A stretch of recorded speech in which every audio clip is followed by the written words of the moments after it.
Salam pengertian dalam Tuhan bagi saudari-saudaraku pencinta mutiara iman.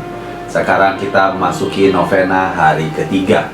Kalau kebijaksanaan adalah karunia yang pertama, maka sekarang kita akan mulai belajar tentang karunia kedua, yaitu pengertian. Ini pengertian bukan masalah tentang kecerdasan manusia, kapasitas intelektual di mana kita dapat dianugerahi yang lebih besar atau lebih kecil. Tetapi ini adalah karunia yang hanya dapat diresapi oleh Roh Kudus dan yang membangkitkan dalam diri orang Kristen kemampuan untuk memahami lebih dalam sesuatu dari mata dan rencana Allah.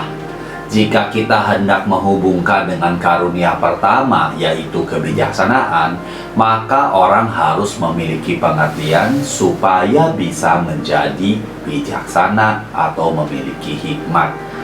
Dan Yesus sendiri berkata kepada murid-muridnya dalam Yohanes 14 ayat 26, "Tetapi penghibur yaitu Roh Kudus yang akan diutus oleh Bapa dalam namaku, Dialah yang akan mengajarkan segala sesuatu kepadamu dan akan mengingatkan kamu akan semua yang telah kukatakan kepadamu," yaitu untuk memahami ajaran Yesus, untuk memahami firman Allah.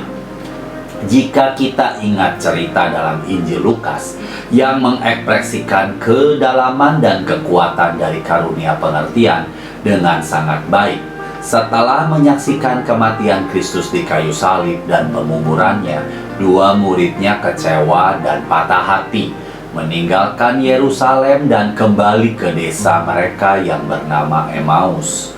Ketika mereka berada di jalan, Yesus yang bangkit bergabung dengan mereka dan mulai berbicara dengan mereka. Tetapi mata mereka yang terselubung kesedihan dan keputusasaan tidak dapat mengenalinya. Tetapi ketika Tuhan menjelaskan kitab suci kepada mereka, sehingga mereka mengerti bahwa Ia harus menderita dan mati dan kemudian bangkit kembali, pikiran mereka terbuka dan harapan dihidupkan kembali di dalam hati mereka. Saudari-saudara yang terkasih, betapa pentingnya karunia pengertian bagi kehidupan Kristen kita. Melalui karunia ini, Roh Allah memecahkan kegelapan pikiran dan hati kita dan menjadikan kita orang percaya sejati, dapat menikmati apa yang Tuhan nyatakan kepada kita dalam firman-Nya dan bersuka cita dalam semua yang Dia lakukan dalam hidup kita. Karena itu Santo Thomas Aquinas berkata, dalam kehidupan ini, ketika mata roh dimurnikan oleh karunia pengertian, seseorang dapat dengan cara tertentu melihat Tuhan.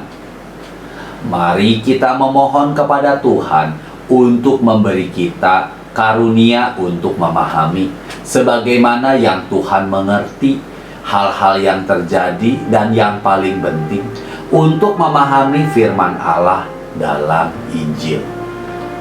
Datanglah ya Roh Kudus, penuhilah hati umat-Mu dan nyalakanlah api cinta-Mu di dalam hati kami. Curahkanlah Roh-Mu dan semua akan dijadikan lagi dan baharuilah muka bumi. Marilah berdoa, ya Allah, Engkau yang mengajar hati umat-Mu dengan terang Roh Kudus. Berilah kami dengan roh yang sama, kebijaksanaan yang sejati, dan sukacita selalu dalam penghiburannya. Demi Kristus Tuhan kami. Amin. Tuhan Yesus memberkati. Salam sehat bagi kita semuanya.